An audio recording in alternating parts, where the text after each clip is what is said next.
Me my mo. All right. Me my mo. All right.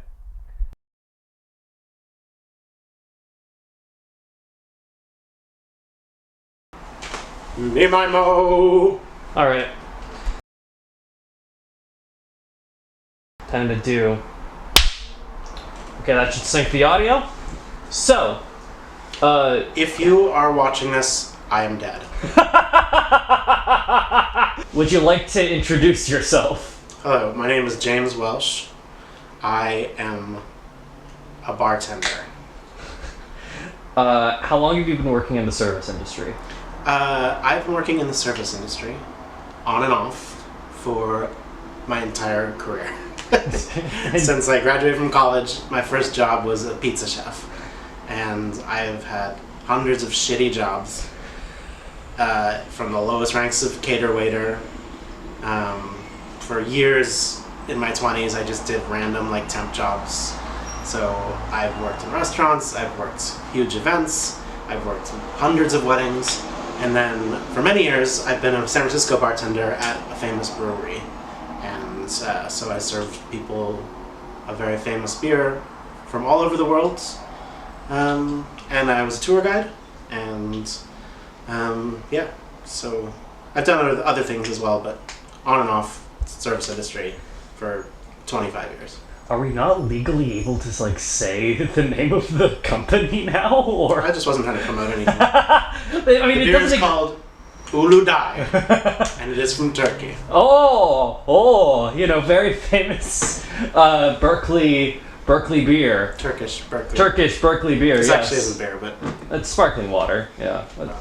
anyway. Yeah. Anyway, if you're thirsty, try Ulu Dai. What are the struggles that come with working in the service industry?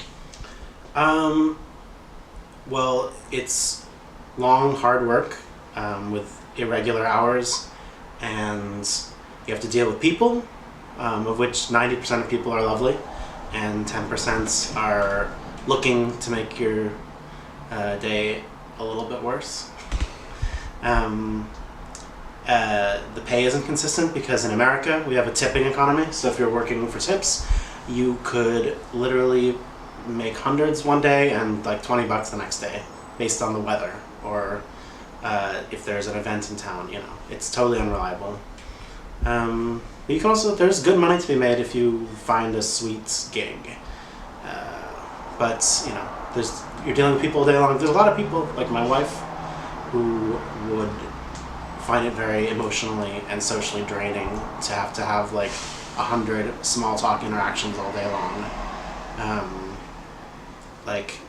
Some people can do that, and some people it's very tiring.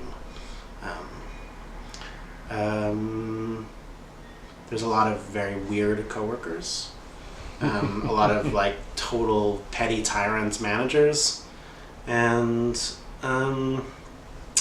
you also, one of the nice things about it, I am a writer and a musician, so one of the nice things about it is when you go home, it's over. You don't have to think about it. You're not bringing your work home with you. Whereas a lot of other careers, you are stressed at nights and your work never ends. And even when you're home and it's the middle of the night, you sometimes get a call from your boss. The service industry, that's just you. The minute you walk out the door, your work is done. You don't have to worry about it.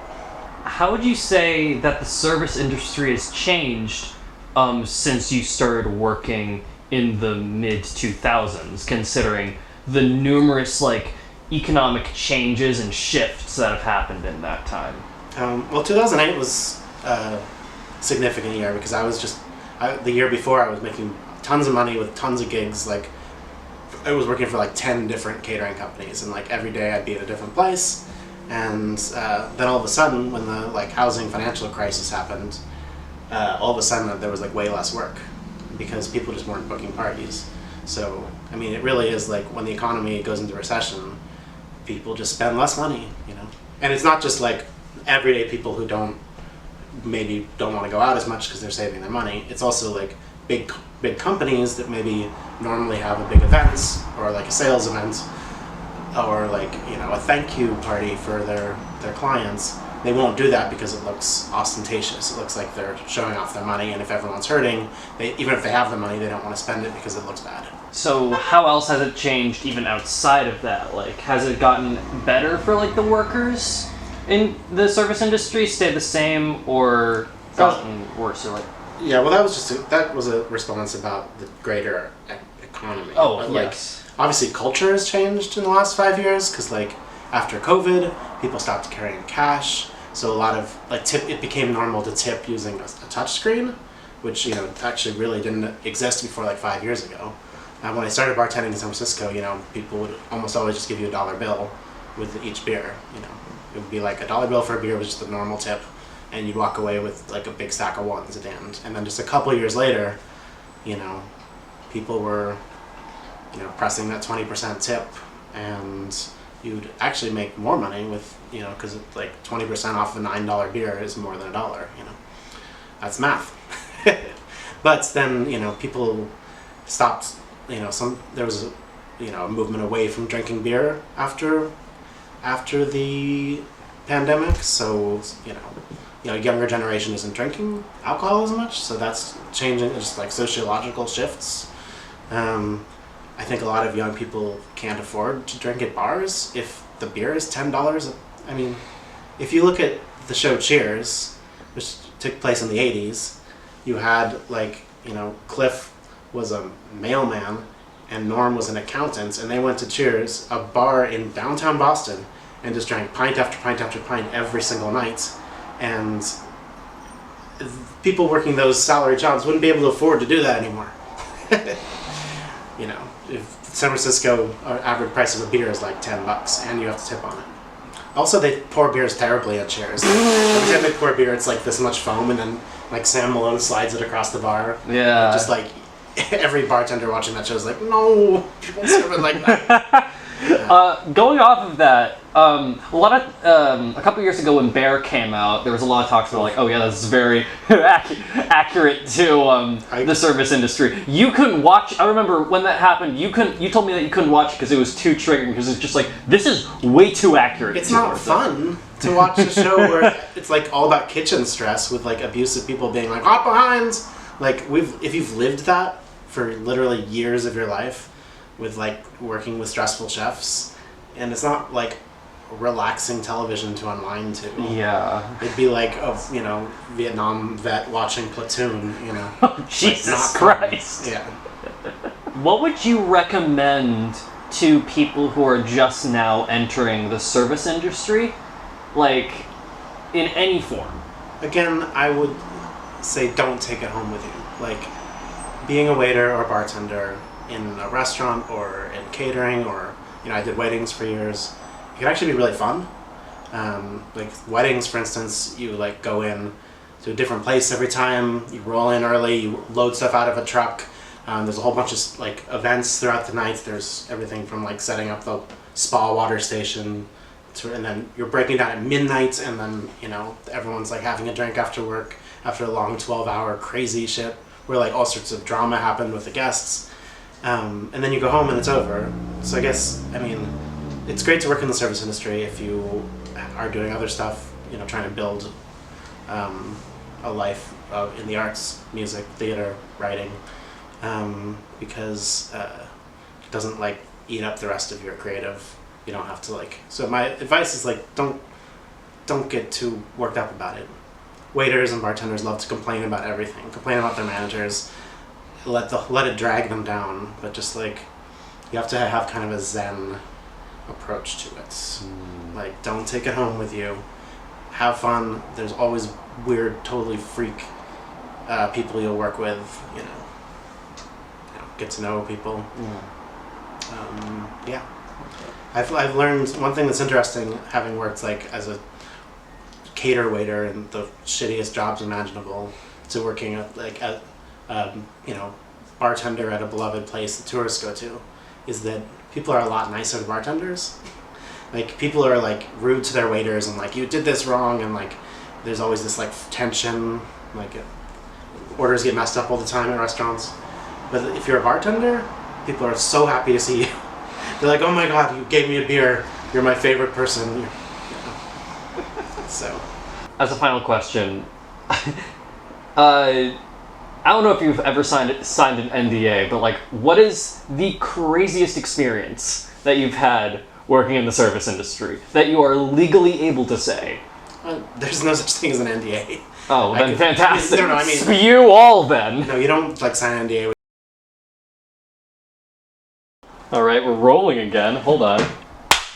So that'll sync the audio. I don't know what just happened there. Okay, so I'll just start over briefly. I was working at the Oakland Museum as the manager of the cafe, and there was a waiter who was a really weird guy who always had these health problems. And he was rail thin, and he was constantly like eating on the job. And I kept having to be like, we'll call him Johnny. Be like, Johnny, like stop eating like meat in front of customers. And and he was like, I have a metabolism problem. I need to constantly be eating.